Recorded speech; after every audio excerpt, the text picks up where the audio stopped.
paz do Senhor Jesus, espero que você esteja bem. Hoje estaremos estudando a lição de número 2, lição que tem por título As Promessas de Deus para Israel. Nós estamos estudando o quarto trimestre de 2024, cuja lição dos adultos tem por tema As Promessas de Deus, confie e viva as bênçãos do Senhor, porque fiel é o que prometeu. Então hoje nós estaremos estudando ou abordando o assunto sobre as promessas de Deus para o povo de Israel. Nós sabemos que o povo de Israel ele começa com Abraão, com a chamada de Deus para Abraão, ali em Gênesis capítulo 12.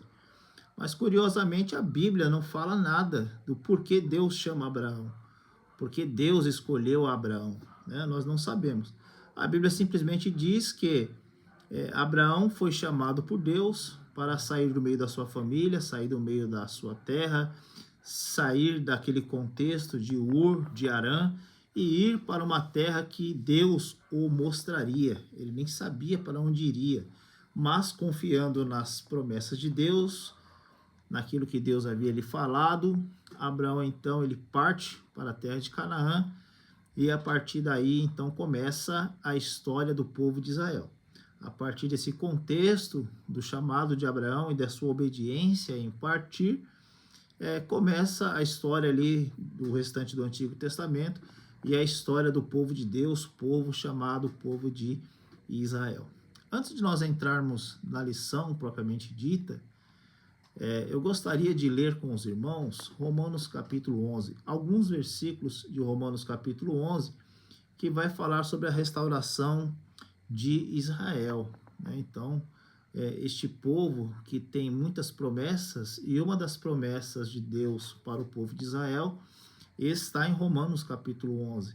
O versículo 1 diz assim, Romanos 11, 1.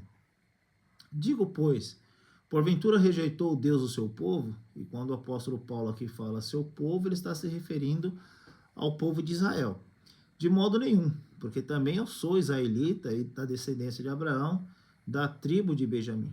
Então Deus não rejeitou o seu povo que antes conheceu. Ou não sabeis o que a Escritura diz a respeito de Elias e como fala contra Israel? Então aqui Paulo começa a desenvolver a ideia de quando Elias ele fala que está só e Deus mostra para ele que não, que haveria 7.000 homens ainda, né? E aí versículo 5 diz assim, 11:5 de Romanos. Assim, pois, também agora, neste tempo, ficou um remanescente segundo a eleição da graça. Digo, pois, porventura tropeçaram para que caíssem? De modo nenhum, mas pela sua queda veio a salvação aos gentios para os incitar à emulação.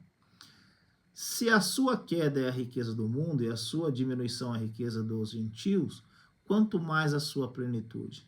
Porque não quero, irmãos, que ignoreis este segredo, para que não presumais de vós mesmos, que o endurecimento veio em parte sobre Israel, até que a plenitude dos gentios haja entrado, e assim todo o Israel será salvo. Como está escrito, de Sião virá o libertador, e desviará de Jacó as impiedades. Então, Deus tem promessas para Israel, essas promessas acontecerão no final desta era, no final deste tempo, esse tempo chamado tempo dos gentios, e Israel será restaurado como nação.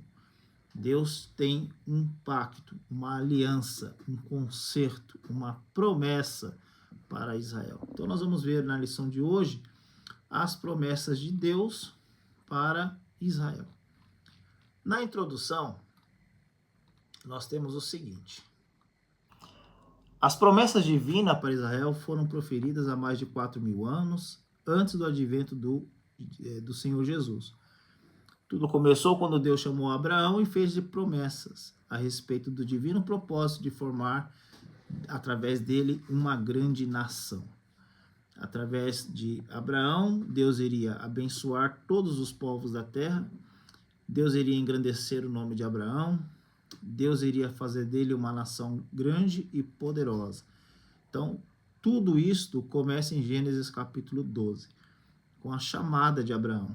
Deus, em sua soberania, ele escolhe Abraão para fazer dele uma grande nação. Então nós não temos o motivo ou os motivos que levaram Deus a escolher Abraão, mas nós sabemos que Deus faz as suas escolhas perfeitas e através da sua soberania, Deus escolhe Abraão para, a partir de Abraão, fazer uma nação exclusiva, um povo santo, separado para ele, um povo que seria sacerdócio real. Então, através de Israel, todos os povos deveriam conhecer ao Senhor Jeová. As promessas de Deus para Israel são irrevogáveis, são incondicionais. Como nós vimos na lição passada sobre as promessas condicionais e incondicionais, as promessas de Deus para a nação de Israel, para a nação, elas são incondicionais. Querendo o homem ou não, elas irão acontecer. Então, são irrevogáveis. E aí no tópico primeiro nós temos Israel, a promessa da criação de uma grande nação. No item 1, e far-te-ei uma grande nação. Então Deus promete a Abraão fazer a partir dele uma nação muito grande. Tanto é que Deus chama Abraão para fora e fala para Abraão contar as estrelas do céu, se ele fosse capaz de contar, que ele poderia contar a areia da praia, se ele pudesse contar, e assim seria a sua descendência. Então, uma descendência grandiosa, uma descendência maravilhosa. Isso no capítulo 12. Quando chega no capítulo 15, já passado algum tempo, Abraão, ele está meio que desanimado com aquilo tudo, porque afinal de contas ele ainda não tinha um filho. E ele propõe no seu coração fazer a sua descendência, ou dar o nome à sua descendência através do seu mordomo Eliezer. Mas Deus aparece a Abraão, no capítulo 15, numa visão, e Deus reafirma todas as promessas. Então, Deus reafirma a Abraão que seria através dele, de Sara, e não de Eliezer, que a nação prometida, aquela grande nação, iria acontecer. Quando nós olhamos hoje para a história, a população judaica mundial, ela está estimada a cerca de 13 milhões de judeus. Uma grande maioria desses judeus moram nos Estados Unidos e em Israel. Mesmo com todas as situações de exílio, tentativas de extermínio do povo de Israel, mesmo com todas as dificuldades que Israel passou e ainda passa durante os anos, ninguém pôde deter o avanço, o crescimento desta nação, deste povo chamado israelitas, ou a nação de Israel. Então, hoje tem em torno de 13 milhões de judeus. Isso mostra a grandeza do povo que saiu através de Abraão, Deus cumprindo com as suas promessas incondicionais. E aí o item 2 vai dizer, e abençoar-te-ei, e engrandecerei o teu nome, e tu serás uma bênção. Essas promessas acabam também se cumprindo de forma plena na vida de Abraão. Abraão fazia parte de uma família idólatra. Terá, o seu pai, era um fazendor de ídolos, era um idólatra. Os irmãos podem confirmar isso em Josué, capítulo 24, versículo 2. O pai de Abraão era um idólatra. E Abraão vivia nesse contexto dessa família idólatra. Abraão sai com seu pai de Ur e vão até Harã. Quando chega em Harã, seu pai morre. E aí Deus, então, chama Abraão para continuar a viagem para Canaã sozinho. E nós vamos ver que nesse contexto de idolatria, de paganismo, é que Deus chama Abraão. Os irmãos podem conferir isso em Josué, capítulo 24, no versículo 3. Então, Deus, na sua soberania, chama Abraão, tira Abraão do meio do paganismo, para fazer de Abraão uma grande nação, a sua nação, a nação que seria uma nação santa, separada para Deus, para servir de nação sacerdotal às demais nações. Então, o livro de Gênesis vai nos dizer que Tera morre com 205 anos, isso está em Gênesis 11:32, e é a partir ou após a sua morte que Abraão parte para Canaã. E engrandecerei o seu nome. Abraão é um nome talvez um dos nomes mais conhecidos da história. Abraão teve o seu nome engrandecido de uma forma tão grande que 3 religiões extremamente numerosas têm por Abraão o seu início, o seu patriarca, o seu exemplo de fé, o seu exemplo de homem de Deus. Então, o judaísmo, o cristianismo e o islamismo, essas 3 religiões, elas também têm Abraão como uma grande figura patriarcal, como uma grande figura bíblica, né? Então, Abraão ele é considerado nessas 3 religiões de uma forma muito forte. Abraão ele é o fundador do monoteísmo, por causa de Deus. As demais nações ao redor de Abraão adoravam vários deuses, porém Abraão adorava apenas ao Senhor Jeová. No judaísmo, ele é conhecido como o pai da nação, sendo o primeiro patriarca. No cristianismo, Abraão é um exemplo de fé. No islamismo, ou no Islã, Abraão é conhecido como Ibrahim e é considerado o ancestral dos árabes. Nas 3 religiões, as 3 religiões têm em comum a tradição abraâmica, de Abraão ser o seu patriarca.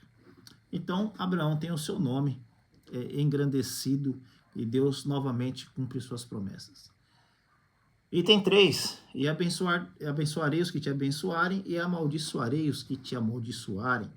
Essa promessa de Deus a Abraão, de bênção e maldição, ela se cumpre e esse sentimento ele vai passando aos demais israelitas, até mesmo quando Israel já tenha surgido como nação. Nós vamos ver em Números 24:9 que Moisés repete isso.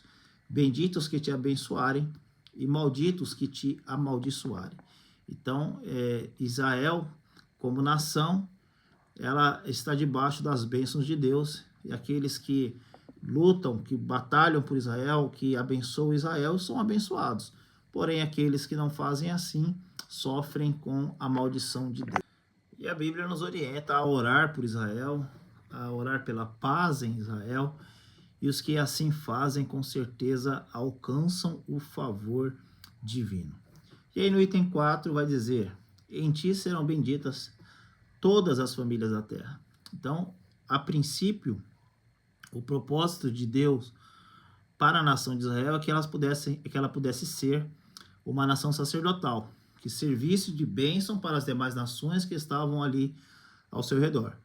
Então, quando fala de em ti serão benditas todas as famílias da terra, as nações no sentido geral, as famílias do mundo, né? Isso se cumpre também plenamente em Jesus, como um descendente de Abraão. Todas as famílias da terra são benditas em Jesus, alcançam a bênção de Deus, a salvação através de Jesus. Mas, como nação, Israel deveria ser o intermediário de Deus para com a demais humanidade. Em Romanos capítulo 10, 12, nós vamos ver que a vontade de Deus era que Israel servisse de nação sacerdotal, mas Deus está disponível, Deus está acessível a todos os que o invocam. Todos aqueles que invocam ao Senhor, nosso Deus, serão salvos. E por quê? Romanos 10, 12 diz o seguinte, porque não há diferença entre judeu e grego, porque um mesmo é o Senhor de todos, não é rico para com todos os que o invocam. Então, o Senhor nosso Deus é o Deus de toda a humanidade, não somente de um povo. Deus é Deus sobre todos e não apenas sobre um povo. Mas Deus desejava que o povo de Israel fosse uma nação sacerdotal. No capítulo 2, do tópico 2, vai dizer outras promessas a Israel. Então, a promessa de um filho a Abraão. Deus promete um filho a Abraão, como nós vimos lá em Gênesis 12. Em Gênesis 15, Deus reafirma esta promessa de um filho a Abraão. A sua descendência não seria através do seu mordomo, também não seria através de Agar com Ismael, mas a sua descendência seria através do seu filho. E nós sabemos que este filho chama-se Isaac. Então, Abraão obteve uma resposta divina ali em Gênesis 15, que aliviou o seu coração. Deus reafirma a promessa de que através de Abraão e Sara é que nasceria aquela pessoa que iria dar continuidade à sua descendência, e esse filho é Isaac. Abraão descansa, Abraão se apoia nessa promessa, ele se firma nessa promessa, né, de ter um filho por si mesmo, né, que saísse dele mesmo. E aí, item 2, a promessa de um filho a Isaac, e aí, curiosamente, Isaac também tem quase o mesmo problema que Abraão, porque Raquel, a sua esposa, não podia ter filhos, né? Rebeca, né, não podia ter filhos. Então, Isaac também teve o mesmo problema e a sua esposa não poderia ter filho, Rebeca não poderia ter filho. E aí a Bíblia vai dizer que Isaac ora insistentemente para que Deus abrisse a madre de Rebeca. E aí quando nasce 2 filhos, Esaú e Jacó. Porém, a promessa recai sobre a vida de Jacó. Deus escolhe Jacó para dar continuidade ao plano de nação e não escolhe Esaú, Deus escolhe Jacó. Quando nós vamos ver no Vale de Jaboque, Deus então muda o nome de Jacó para Israel, cumprindo assim os seus propósitos, o seu plano em cada etapa sem falhar. Então o propósito de Deus se cumpre na vida de Isaac, dando-lhe um filho, e esse filho é Jacó, que mais tarde passa a ser Israel. E aí a promessa é renovada. Item 3. O Senhor promete a Jacó que faria com ele uma grande nação.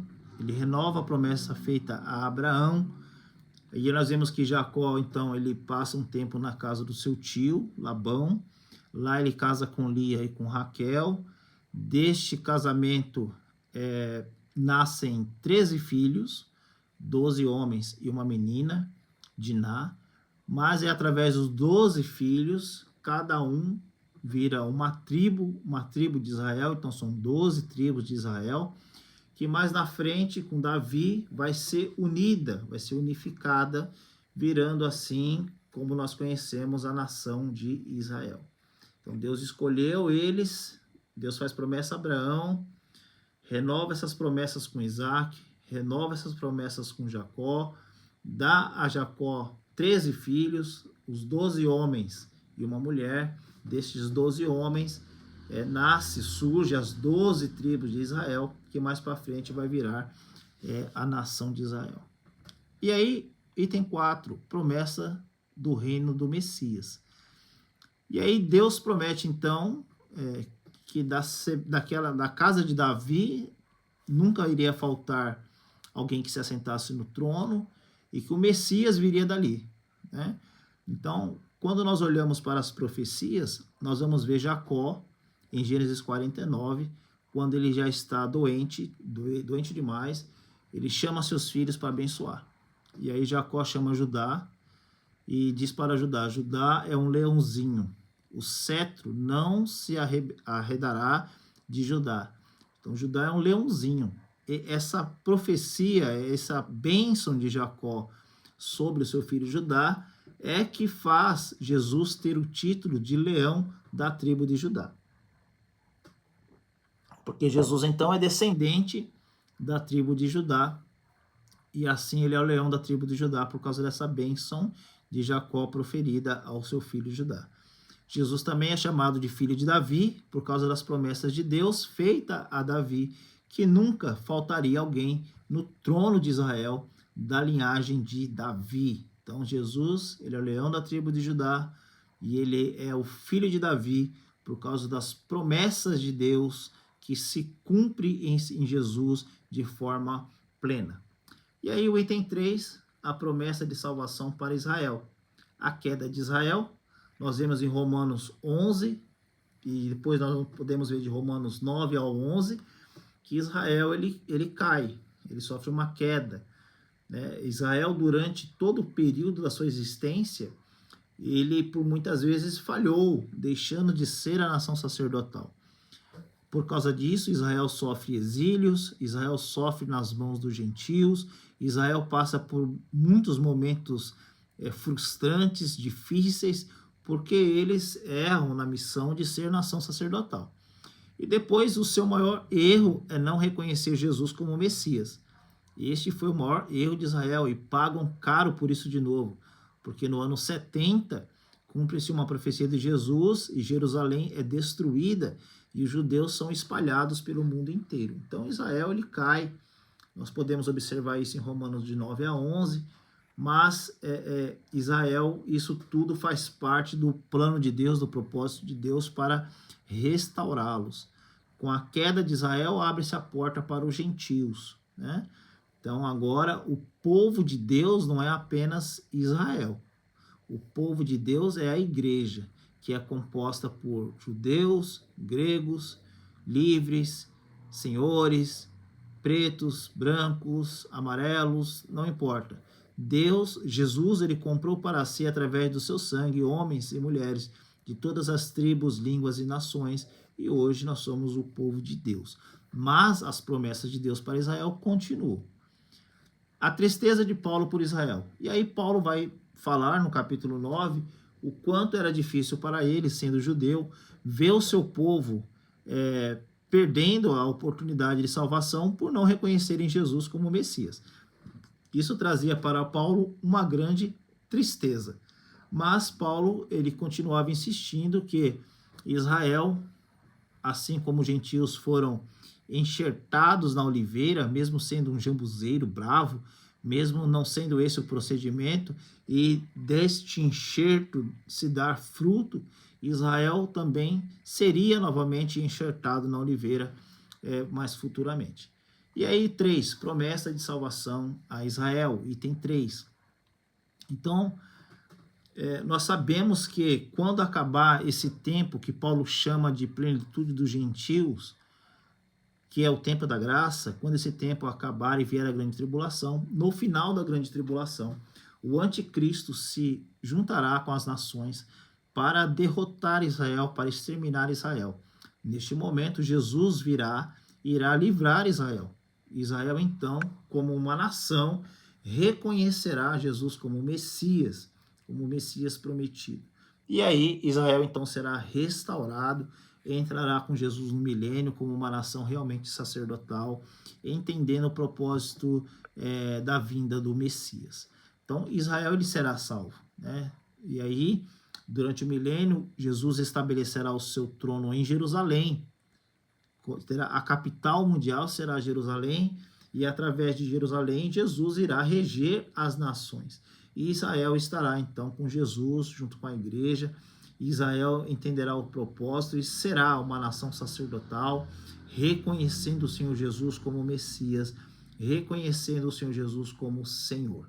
Conclusão: as promessas de Deus para Israel não podem falhar. Todas as promessas de Deus a respeito da nação de Israel se cumprirão plenamente. Ninguém é capaz de frustrar as ações de Deus, as promessas de Deus para Israel como nação, porque são promessas, são concertos, são alianças irrevogáveis, que não depende da ação humana, depende apenas de Deus, e Deus é fiel para cumprir com as suas palavras. E aí Isaías 43:13 vai dizer: ainda antes que houvesse dia, eu sou, e ninguém há que possa fazer escapar das minhas mãos, e operando eu, quem impedirá? Então Israel tem essas promessas se cumprirão. Então que Deus te abençoe e até a próxima aula, se o Senhor assim nos permitir.